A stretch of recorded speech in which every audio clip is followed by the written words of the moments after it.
आज जो हम इस प्रेस कॉन्फ्रेंस को कर रही है, एक चीज़ के लिए है क्योंकि हम 10 साल से national platform for domestic workers ये हम संघर्ष कर रही है कि घरेलू कामगार के लिए एक कानून लाइए और घरेलू कामगार लोगों को एक वर्कर की दरवाज़ा दीजिए, इसमें उनका हक और उनका सुविधा को भी मिलाइए।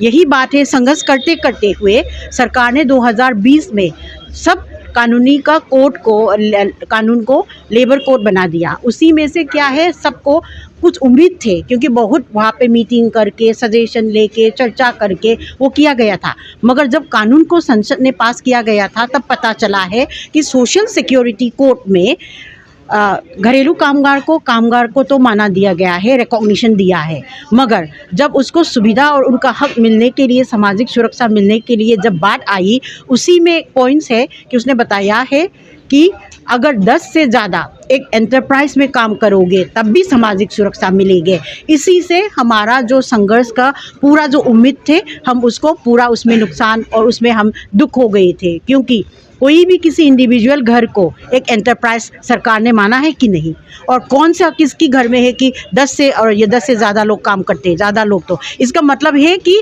आपको मतलब है कि काम है, काम करते रहो, मगर आपको कामगार की दरवाज़ा, कामगार की जो बेनिफिट्स है वो नहीं मिल सकती है। ये ऐसा क्यों कर रही है? ये क्योंकि पुरुष प्रधान समाज है हमारा, क्योंकि उसमें से 80% भारत में जो डोमेस्टिक वर्कर की काम करते हैं वो महिला है।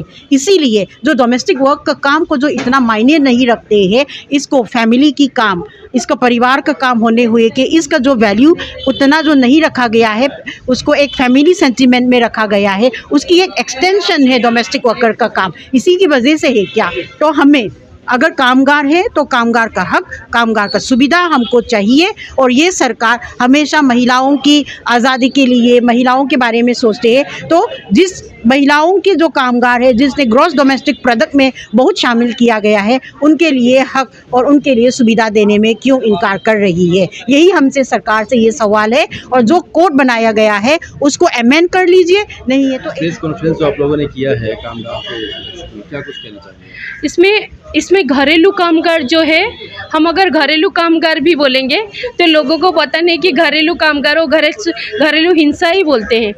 घरेलू कामगार जो है, हमारी महिला आजकल जो बड़े बड़े घर में, बड़े बड़े ऑफिस में काम करते हैं, वो जब काम करते हैं उनके घर में झाड़ू पोछा या बर्तन धोने के लिए जो आते हैं वो घरेलू कामगार है। ILO कन्वेंशन 189 2011 में हुआ था, जहाँ पर घरेलू कामगारों को उनके लिए देश कानून, अलग अलग देश कानून बनाएगा बोल के उनके लिए रेक्टिफाई भी कराया गया था। लेकिन दुर्भाग्यवश 2011 से 2024 हो गया, अभी तक घरेलू कामगारों के लिए कुछ भी नहीं बना। इवन कोई भी लेबर लॉ या लेबर फ्रेमवर्क या पॉलिसी फ्रेमवर्क घरेलू कामगार का स्थान उसमें नहीं है। हमारी मांग यहाँ पर है कि घरेलू कामगार में अगर देखें हम, मतलब 95% महिलाएं काम करते हैं। अगर वो काम करते हैं और कोई काम कर पाता है तो देश के विकास में उनका भी कहाँ योगदान है? तो अभी भी घरेलू कामगार को कामगार नहीं माना जाता है। घरेलू कामगार के लिए न्यूनतम मजदूरी भी तय नहीं है। घरेलू कामगार की कार्य क्षेत्र को, कार्यस्थल को भी कार्यस्थल नहीं माना जाता। अभी 4 लेबर कोड जो आया है, अभी जो 4 लेबर कोड आया है, उसमें लेबर कोड में घरेलू कामगार को मतलब एक्सक्लूड किया गया है, उनकी स्थान भी नहीं है।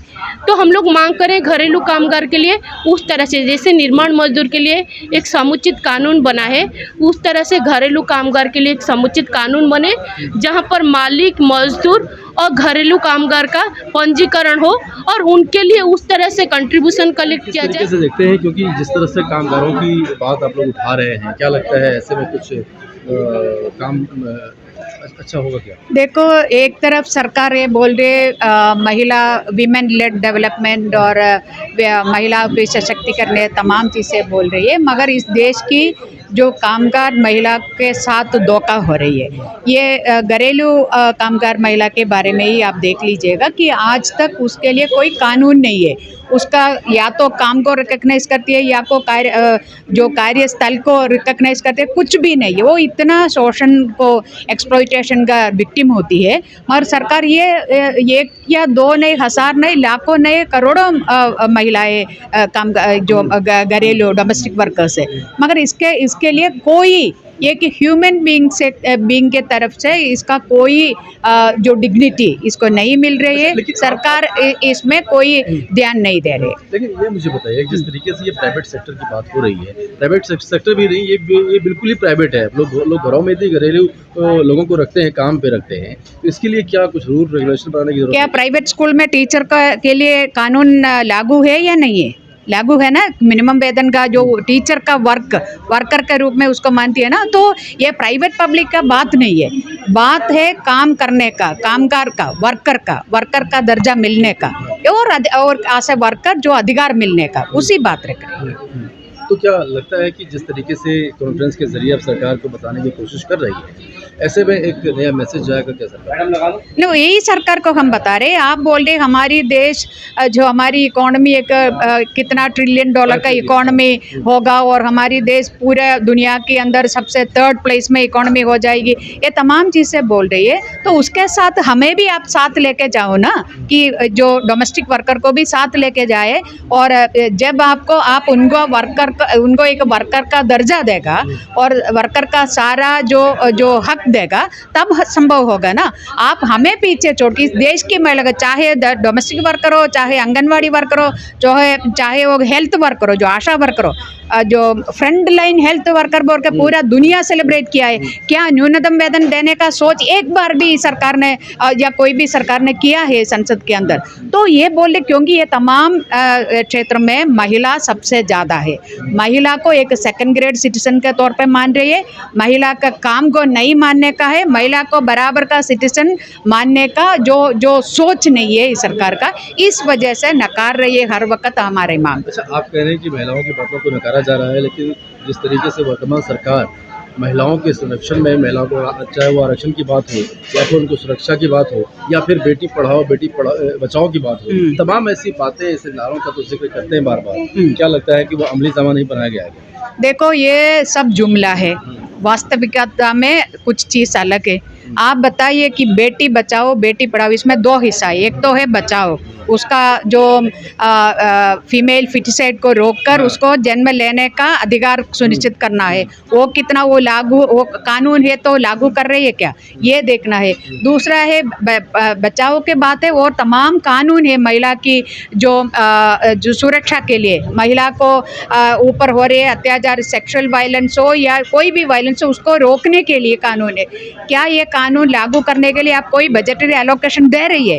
तो पढ़ाने के बात में आ जाइए तो कितना लाखों जो स्कूल्स, प्राइमरी स्कूल्स को बंद किया है, जो उसको क्लोज डाउन किया है और तमाम अपने नया जो शिक्षा नीति लेके आई है, उस जगह से लड़कियों को शिक्षा से भी वंचित रखे, क्योंकि आज शिक्षा एक कमोडिटी है। मेरी बेटी के लिए मेरे पास पैसा है तो मैं वो कमोडिटी खरीद कर मेरी बेटी को दे सकती है, शिक्षा दे सकती है। तो ये एक बात है। तो ऐसा जितना भी इनका नारा है वो तमाम चीज़ें जुमला है। अभी लास्ट में जो मैं बताऊं, जो विमेन रिजर्वेशन बिल पास किया है, कैसे पास किया है?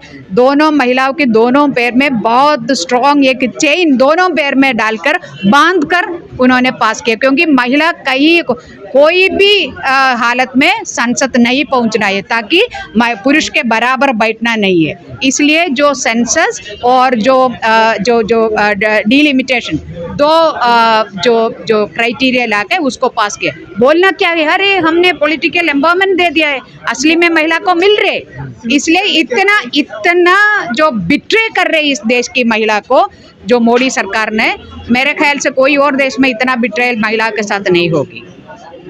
हाँ, ये स्मृति ईरानी बार बार जिक्र करती है, महिलाओं के संरक्षण की बात करती है, तमाम सरकार के एजेंडे को लेकर बातचीत करती है। तो क्या आपको नहीं लगता है कि आपकी तरफ से जो पक्षधर है वो कहीं ना कहीं संसद में बैठी हैं और वो आपकी बातों को उठा रही है? नहीं, मैं ये बोल रहे, मैं स्मृति ईरानी जी को थोड़ा सा शर्म होना चाहिए था, क्योंकि वो बैठ रहे, कहाँ बैठ रहे हैं? संसद में बैठ रहे हैं। सांसद के जो अधिकार से उनके साथ साथ कौन बैठ रही है? ब्रिजभूषण बैठ रही है। ब्रिजभूषण कौन है? दिल्ली पुलिस ने बार बार कोर्ट के सामने लिखा है, ये रिपीटेड ऑफेंडर है, बहुत बार इन्होंने सेक्सुअल एक्सप्लॉइटेशन किया है जो रेसलर कुश्ती खिलाड़ियों के साथ। उसके साथ बैठकर ये बहुत गुणगान गा रहे हैं कि हमारे महिला को जो सशक्तिकरण किया है। स्मृति ईरानी को शर्म होना चाहिए।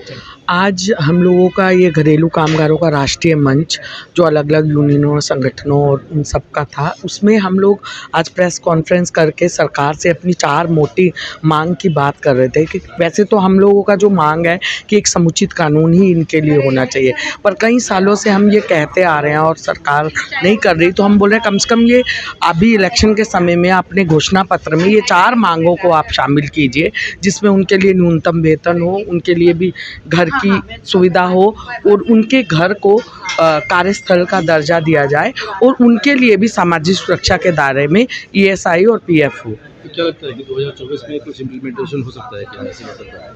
हम तो यही चाह रहे हैं, सब जगह जा रहे हैं, सबको अपनी मांग पत्र दे रहे हैं और सब लोगों से बोल रहे हैं आप अपने घोषणा पत्र में ये शामिल कीजिए, पर वही है कि सरकार का अपना नज़रिया या उसकी मानसिकता इस पे कैसी है उस पर डिपेंड करता है, क्योंकि सबको पता है कि घरेलू कामगार हैं, ये अदृश्य लोग तो नहीं हैं, अदृश्य किए गए हैं, ये हमें सर्विस तो दे रहे हैं, ऐसा नहीं है कि उनकी सर्विस हमें पता नहीं है, और इनकी संख्या दिन ब दिन बढ़ रही है क्योंकि हमारे समाज में ये मिडिल क्लास और मध्यम और उच्च वर्ग में इसकी ज़रूरतें बढ़ रही हैं। पति पत्नी दोनों काम करने जाते हैं और उनके घर को आसान करने, उनकी ज़िंदगियों को आसान करने के लिए इनका अहम रोल है।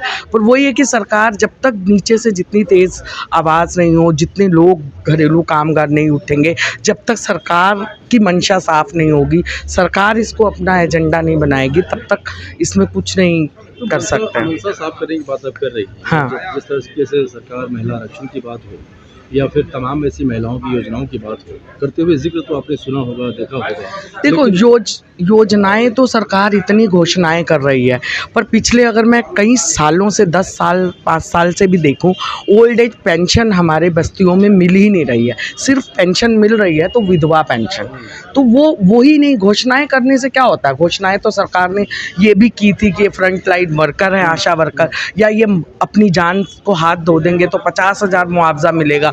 किसी को ये मिला था। मेरे को इतना दुखद है कि कोविड में हम उनको कुछ भी नहीं दिला पाए।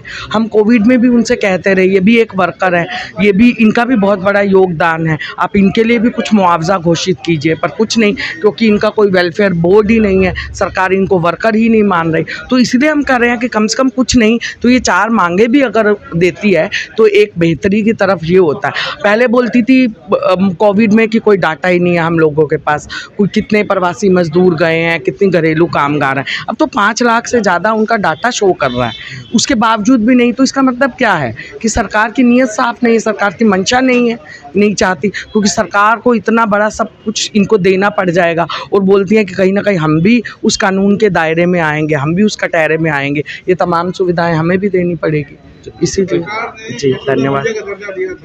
क्या सरकार ने कोरोना के टाइम में यशोदा मैया का दर्जा दिया था, लेकिन हाथ क्यों खींच लिया बाद में? अगर यशोदा मैया का मतलब है कि किसी ने हमें जन्म दिया और किसी ने हमें पाला, और ये पाल तो रही हैं, दर्जा तो बहुत कुछ दिया है, पर कोई सरकार कतनी और करनी में बहुत फ़र्क है। सरकार जितने बड़े बड़े वादे कर रही है महिलाओं के लिए, महिलाओं को आगे ला रहे हैं, महिला नेतृत्व बढ़ रहा है, पर हम ज़मीन पे देखें तो कुछ भी नहीं है।